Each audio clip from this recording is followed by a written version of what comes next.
سلام اس پر کہ جس نے فضل کے موتی بکھیرے ہیں، سلام اس پر پروں کو جس نے فرمایا کہ میرے ہیں۔ اللهم صل على محمد وعلى آل محمد كما صليت على إبراهيم وعلى آل إبراهيم إنك حميد مجيد۔ اللهم بارك على محمد وعلى آل محمد كما باركت على إبراهيم وعلى آل إبراهيم إنك حميد مجيد۔ اعوذ باللہ من الشیطان الرجیم، بسم اللہ الرحمن الرحیم۔ Class number 11۔ آج ہم مدنی دور کا چوتھا سال پڑھیں گے۔ پہلے ہم گزشتہ سوالات کے جوابات کے اوپر ایک نظر ڈال لیتے ہیں۔ گزشتہ سوالات زیادہ تر غزوہ احد اور اس سے متصل زمانے کے بارے میں تھے۔ جوابات آپ کے سامنے ہیں۔ ہم نے جو آخری کلاس میں پڑھا تھا وہ کہاں تک پڑھ لیا تھا؟ تیسرا سال تھا مدنی دور کا، اور ہم نے غزوہ بدر کے بعد کی صورتحال، یعنی مسلمان جو کچھ فیس کر رہے تھے، جو دشمن تھے، کیوں تھے، یہ ہم نے پڑھا تھا۔ نبی صلی اللہ علیہ وسلم کے قتل کی سازش کے بارے میں ہم نے پڑھا۔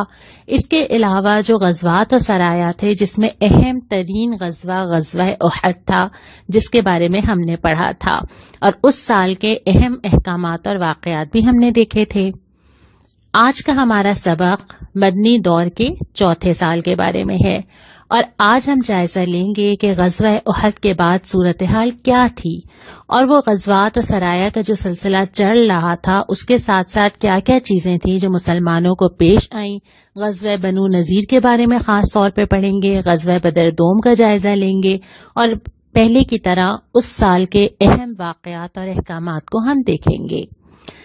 ایک سوال بہت زیادہ ہم نے پورے ہفتے میں ڈسکس کیا، پڑھا، اور میں نے آپ سے یہ کہا بھی تھا کہ آپ سورہ آل عمران کی وہ آیات ضرور پڑھیں جس میں غزوہ احد کا ذکر ہے، اور اللہ تعالیٰ نے اس غزوہ کے بعد مسلمانوں کو جو سکھانا چاہا ہے وہ اس کا تعلق صرف اس ایک غزوہ سے نہیں ہے، اس کا تعلق ہماری پوری زندگی سے ہے۔ مقابلہ تو ہر لمحہ ہے نا، کبھی کفار کے ساتھ، کبھی نفس کے ساتھ، کبھی کسی دشمن کے ساتھ، کبھی حکمران وقت کے ساتھ، کبھی کسی ایسے شخص کے ساتھ جو مجھے اللہ کی راہ کے علاوہ کہیں اور لے کے جا رہا ہو۔ زندگی تو نام ہی اسی چیز کا ہے، اور انسان ہر وقت کسی نہ کسی کشمکش کی حالت میں رہتا ہے۔ سوالات اٹھتے ہیں، ذہن میں آتے ہیں، سوچیں پیدا ہوتی ہیں، الجھنیں ہوتی ہیں، اور آپ صلی اللہ علیہ وسلم کے ساتھ جو افراد تھے یہ میرے اور آپ کی طرح کی سوچنے والے، خاندان رکھنے والے، تکلیف محسوس کرنے والے، اللہ سے امید لگانے والے، حق کو سربلند ہوتا دیکھنے کی خواہش رکھنے والے، ان کے ذہنوں میں بھی بہت سارے سوالات آتے ہوں گے نا، ان کو بھی بہت الجھنیں ہوتی ہوں گی، یہ بھی بار بار آ کے پوچھتے ہوں گے نا کہ کب حق غالب ہوگا، کیوں ہمیں ایسا ہوا کہ ہمیں فتح نہیں ملی، آخر کیا وجہ ہوئی، اس سے پہلے تو ہم جیتے تھے نا۔ کتنے سوال آتے ہوں گے، کتنے ڈسکشنز ہوتے ہوں گے، کتنی باتیں کی جاتی ہوں گی، کتنی باتیں سننی پڑتی ہوں گی۔ ان حالات میں جو تبصرہ کرتی ہے غزوہ احد پر سورہ آل عمران، وہ سمجھا دیتی ہے کہ مسلمان کو سوچنا کیسے چاہیے۔ سب سے پہلے وہ یہ کہتی ہے کہ بھروسہ جو ہے وہ اپنے اوپر نہیں ہے، اللہ تعالیٰ کے اوپر ہے۔ دوسری بات یہ، تم چاہتے ہو نا کہ فرشتے تمہاری مدد کریں، فرشتے تو دن رات کے کاموں میں بھی مدد کرنے آ سکتے ہیں، لیکن اللہ تعالیٰ کو درکار ہے کہ تمہارا تقوی اور تمہارا صبر کیسا ہے۔ اس کے بعد یہ کہ فتح اللہ تعالیٰ کی دین ہے، اور اللہ تعالیٰ کے پاس اختیار ہے ان تمام چیزوں کے فیصلہ کرنے کا، لیکن تمہیں کیا کرنا ہے؟ تمہیں یہ کرنا ہے کہ جنت کی راہ پہ دوڑ کے چلو، ادھر ادھر نہ دیکھو، رکو نہیں، بلکہ چل پڑو، کیونکہ اگر تمہیں چاہیے کہ اللہ تعالیٰ تمہیں وہ جنت دے، اس یقین کے ساتھ کہ اللہ تمہیں غلبہ دے گا، لیکن ایمان بھی تو ایسا ہو نا۔ اور یہ جو حالات اللہ تعالیٰ لاتا ہے نا زندگی کے اندر، یہ گردش حالات، کبھی اچھے ہیں، کبھی برے ہیں، کبھی آسانی ہے، کبھی مشکل ہے، کبھی فتح ہے، کبھی شکست ہے، یہ تو اس لیے کہ اللہ دیکھے تو صحیح کہ تم کیسے مومن ہو. یعنی جب اللہ تعالیٰ دے رہا ہو اس وقت شکر کرنا، اور جب اللہ تعالیٰ نہ دے رہا ہو اس وقت شکر کرنا، کتنا فرق ہے نا. تو اللہ دیکھنا چاہتا ہے کہ تم کیا کرتے ہو، کیونکہ تم نے جنت میں جانا ہے. تو کیا ایسے ہی چلے جاؤ گے؟ اللہ دیکھے گا نہیں کیا؟ اللہ تعالیٰ چھانٹے گا نہیں کہ اللہ کے لیے کیا کیا ہے؟ ساتھ ساتھ یہ بھی بتا دیا کہ جیسے نبی صلی اللہ علیہ وسلم کی شہادت کی افواہ اڑی تھی، تو اگر ایسی کوئی چیز ہے بھی تو تمہاری کمٹمنٹ کس کے ساتھ ہے؟ اللہ کے ساتھ، نبی کے ساتھ. نبی تو تمہیں راستہ دکھا رہا ہے، لیکن آج نبی ہے اور کل نہیں ہوگا، اس کا یہ مطلب تو نہیں ہے کہ اللہ تعالیٰ سے کمٹمنٹ کمزور ہو جائے گی. اور پھر ساتھ ساتھ یہ بھی ہدایت کی کہ جزا اللہ کے پاس ہے، صبر کرو، استغفار کرو، غلطیاں ہوتی ہیں تم سے، اور اللہ تعالیٰ کی رحمت اور اللہ تعالیٰ کی بخشش تمہیں چاہیے. اور اس کے بعد یہ کہ اگر کبھی کوئی کمزوری ہوتی ہے تو اس کو سمجھو کہ تم نے کہیں کمزوری دکھائی ہے. اور جو اللہ کی راہ میں شہید ہوئے، ایسا نہیں ہے کہ انہوں نے نقصان اٹھایا، وہ تو زندہ ہیں، وہ تو اللہ کے پاس پھل پا رہے ہیں. یہ آزمائشیں آتی رہیں گی، اور اصل کامیابی یہ نہیں ہے کہ دنیا میں کیا ہوا.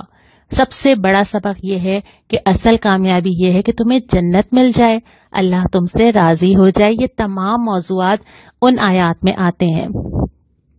اس کے بعد اب ہم دیکھتے ہیں کہ غزوہ احد کے بعد مسلمانوں کی کیفیت کیا ہے. غزوہ بدر کے بعد تو ہیبت طاری ہوئی تھی نا سب لوگوں کے اوپر کہ اچھا اتنے سے لوگ تھے اور غالب آ گئے، یہ کیسے ہو گیا. ایک حیرانی کی سی کیفیت تھی. تھوڑا سا اس کا زور غزوہ احد کے بعد ٹوٹا. مخالفین کو بھی ذرا ہمت ملی آگے بڑھنے کی، سازشیں کرنے کی، اور مسلمانوں کے اندر بھی یہ چیز آئی کہ ضروری نہیں ہے کہ ہر وقت ہی ہم فتح یاب ہوں. ایک ریالٹی چیک ملا، اور ہر طرف سے اب چونکہ سب کی ہمتیں بہت بڑھ گئی تھی تو یہ ڈر تھا کہ کہیں سے بھی حملہ ہو سکتا ہے. لہٰذا اس سال بھی غزوات و سرایا کا سلسلہ جاری رہا. ایک مسلسل آزمائش کی سی کیفیت تھی کہ کچھ نہیں پتا کہ کس اینگل سے، کس رخ سے، کہاں سے آزمائے جائیں گے، کون حملہ کرنے والا ہے، کون کس کے ساتھ ملا ہوا ہے. اب ایک طرف تو چیزیں نہیں ہیں، اب تو چار طرف سے چیزیں آنے کا خطرہ ہے. اور اس کے بعد جو واقعات ہوئے، یہ دو واقعات اسلام کی تاریخ کے انتہائی دردناک واقعات ہیں. اس میں ایک واقعہ بئر معونہ کا ہے، جو کہ ایک ابو برا جو کہ ایک قبیلے کا رئیس تھا، وہ آیا اور اس نے نبی کریم صلی اللہ علیہ وسلم سے کہا کہ یا رسول اللہ مجھے ہم کچھ لوگوں کو بھیجیے، اور آپ کہیے کہ وہ آئیں اور ہمارے محلے میں یا ہمارے علاقے میں آ کے لوگوں کو دعوت دیں. آپ صلی اللہ علیہ وسلم نے فرمایا کہ نہیں مجھے خطرہ ہے کہ ان کے ساتھ کیا سلوک کیا جائے گا. ابو برا نے کہا کہ نہیں میں حفاظت کروں گا. اور پھر آپ صلی اللہ علیہ وسلم نے اصحاب صفہ میں سے، جو کہ ہم نے مسجد نبوی کی تعمیر میں پڑھا تھا نا کہ چبوترے ایک بنا دیا گیا تھا جہاں پہ لوگ علم حاصل کیا جاتے تھے، یعنی ایک عالم تیار ہو رہے تھے وہاں پر، اس میں سے آپ صلی اللہ علیہ وسلم نے جو بہت زیادہ علم و فضل رکھنے والے 70 انصار تھے ان کا ایک گروپ بنایا اور اس کو ساتھ بھیجا. لیکن پھر اس نے کیا کیا، جب راستے میں پہنچے تو ان کے اوپر حملہ کر دیا گیا. بہت 3 قبیلوں کے افراد آئے، ان کا محاصرہ کیا اور ان کے ساتھ لڑائی ہوئی، اور پھر صرف 2 لوگ بچے اور باقی سب کو شہید کر دیا گیا. آپ صلی اللہ علیہ وسلم کو انتہائی رنج پہنچا تھا اس کا. اور اسی کے ساتھ پھر دوسرا واقعہ کیا ہوا، کیونکہ یہ واقعات غزوہ احد کے بعد ہوئے تھے اور اس سے اندازہ ہو رہا ہے کہ سب لوگ کتنے جری ہو گئے تھے اس وقت. رجی کا واقعہ یہ ہوا تھا کہ اسی طرح آپ صلی اللہ علیہ وسلم کے پاس کچھ لوگ آئے اور کہا کہ کچھ لوگ آپ بھیجیے تاکہ جو ہے وہ دین کی دعوت دیں، قبائل کو دین کی طرف بلائیں. آپ صلی اللہ علیہ وسلم نے حضرت عاصم رضی اللہ تعالی عنہ کو سردار بنایا اور 10 لوگوں کا گروپ بھیجا، اور ان 10 لوگوں کے اوپر 200 افراد نے حملہ کر دیا. اور پھر ان کے ساتھ غلط بیانی بھی کی کہ اچھا ہمیں اپنی پناہ میں دے دو، ہم تمہیں بچا لیں گے، جو خود سے سرنڈر کر دے گا. 1-2 لوگ ان کی باتوں میں آئے بھی اور پھر انہوں نے ان کو پکڑ لیا اور سب کو شہید کر دیا گیا. صرف 2 لوگ حضرت خبیب اور حضرت زید رضی اللہ تعالی عنہما، ان دونوں کو لے جا کے اسی مکہ میں فروخت کر دیا گیا جہاں سے وہ اپنی جان بچا کر نکلے تھے. اور آپ اندازہ کر سکتے ہیں نا کہ وہاں پہ ان کے ساتھ کیا سلوک کیا گیا ہوگا. اور اس میں خاص طور پہ حضرت خبیب کا جو ہمیں واقعہ ملتا ہے وہ تو یہ ملتا ہے کہ ان کو قتل کرنے کے لیے سولی پہ چڑھانے کے لیے گیا تو انہوں نے کہا کہ مجھے 2 رکعت نماز پڑھنے دو. نماز پڑھنے لگے تو کہا کہ اگر مجھے ڈر ہوتا نا کہ تم لوگ یہ سمجھو گے کہ میں گھبراہٹ کی وجہ سے ٹائم لے رہا ہوں تو میں لمبی نماز پڑھتا. اور اس کے بعد فرمایا کہ اللہ تو انہیں گن لے اور پھر دیکھنا ان میں سے کسی کو چھوڑنا نہیں. اور ان کی جو دعا کے الفاظ ہیں وہ بھی بہت عرش ہلانے والے ہیں. انہوں نے اللہ تعالیٰ سے دعا مانگی ہے، لیکن وہ کیا کہتے ہیں کہ میں مسلمان مارا جاؤں نا، مجھے پرواہ نہیں ہے کہ میں اللہ کی راہ میں کس پہلو سے قتل ہوں گا. یہ تو اللہ کی ذات ہے، وہ چاہے تو بوٹی بوٹی کیے ہوئے اعضاء کے جوڑ جوڑ میں مجھے برکت دے دے. اور پھر ابو سفیان نے پوچھا بھی حضرت خبیب رضی اللہ عنہ سے، کیا تمہیں یہ بات پسند نہیں آئے گی کہ تم تو آرام سے رہتے اور محمد ہمارے پاس ہوتے صلی اللہ علیہ وسلم؟ تو حضرت خبیب نے کیا جواب دیا؟ مجھے تو یہ گوارا بھی نہیں ہے کہ میں اپنے گھر میں رہوں اور اس کے بدلے محمد صلی اللہ علیہ وسلم کو ایک کانٹا بھی چبھ جائے. یہ کوئی آسان تھا؟ یہ آسان نہیں تھا. یہ دین ایسے نہیں پہنچا میرے اور آپ کے پاس، یہ بہت قربانیاں دے کے پہنچا ہے. اور اس کے بعد ان کو پھر سولی پہ لٹکا دیا گیا.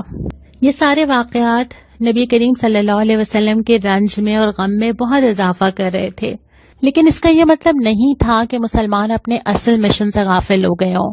اسی کے ساتھ ساتھ وہ سارے اقدامات کیے جا رہے تھے جس کی وجہ سے وہ جو ایک روب ختم ہوا تھا اس کو دوبارہ حاصل کیا جائے.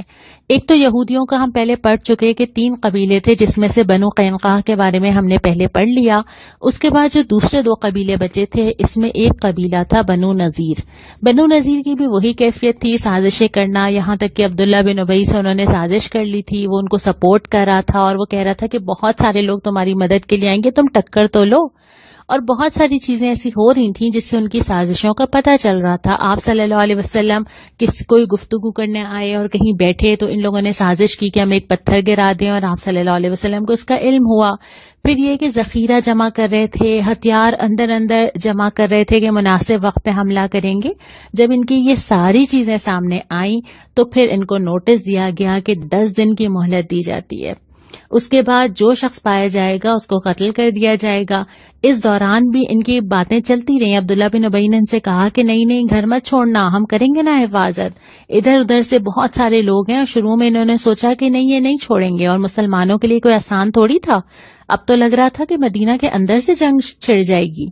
لیکن پھر آخر میں کیا ہوا کہ انہوں نے جب دیکھا کہ نہیں، اب تو کوئی چارہ ہمارے پاس نہیں ہے اور کھل کے لڑنے کی تو ہمت نہیں تھی، پھر آپ صلی اللہ علیہ وسلم جو ہیں وہ صحابہ کو لے کر محاصرہ کرنے پہنچے. اور آپ نے محاصرہ کر لیا. تھوڑا سا ٹائم تو ان کو لگا، لیکن اس کے بعد پھر آخر میں انہوں نے سرنڈر کر دیا اور کوئی مدد بھی نہیں پہنچی، ظاہر ہے. اور اس کے بعد پھر کچھ دن کے بعد انہوں نے سرنڈر کیا، اور اس کے بعد یہ اپنا سامان، بلکہ یہاں تک بھی ہمیں ملتا ہے کہ انہوں نے خود اپنے مکانات اجاڑے کہ جتنا کچھ لے جا سکیں، اونٹوں پہ جو جا سکے. اور جب یہ وہاں سے نکلے تو پتا چلا کہ انہوں نے کتنی چیزیں پیچھے تیار کر کے رکھی ہوئی تھیں. تلواریں تھیں، زرہیں تھیں. گویا یہ بہت بروقت اقدام تھا آپ صلی اللہ علیہ وسلم کا، ورنہ یہ اندر ہی سے سازشیں نکلتی. اس کے بعد یہ ہوا کہ ایک اور اہم ترین چیز یہ ہوئی کہ جب غزوہ بدر اور غزوہ احد کے بعد یہ معلوم تھا کہ بدر کے میدان میں ابو سفیان کہتا ہوا گیا تھا کہ اچھا اب اسی میدان میں دوبارہ ملیں گے، تو پھر آپ صلی اللہ علیہ وسلم نکلے اور آپ نے 1,500 افراد کو جمع کیا اور آپ دوبارہ اس میدان میں یعنی بدر کے میدان میں پہنچے. ادھر سے ابو سفیان بھی نکلا، اس نے 2,000 لوگ ساتھ جمع کیے، لیکن راستے میں آ کے اس نے آپس میں ڈسکس کیا کہ نہیں، یہ کوئی ٹائم ٹھیک نہیں ہے، ہمیں کوئی بہتر موسم اور بہتر وقت میں آنا چاہیے. اور پھر راستے سے ہی واپس ہو گئے اور مسلمان 8 دن تک بدر میں کھڑے رہے. تو ایک طرح سے یہ ان کی اخلاقی فتح تھی کہ وہ تو جنگ کے لیے موجود ہیں اور میدان میں موجود ہیں اور انتظار کر رہے ہیں، دشمن پلٹ گیا وہاں سے نا. ان سارے اقدامات سے پھر مسلمانوں کی وہ ساکھ بحال ہونا شروع ہوئی.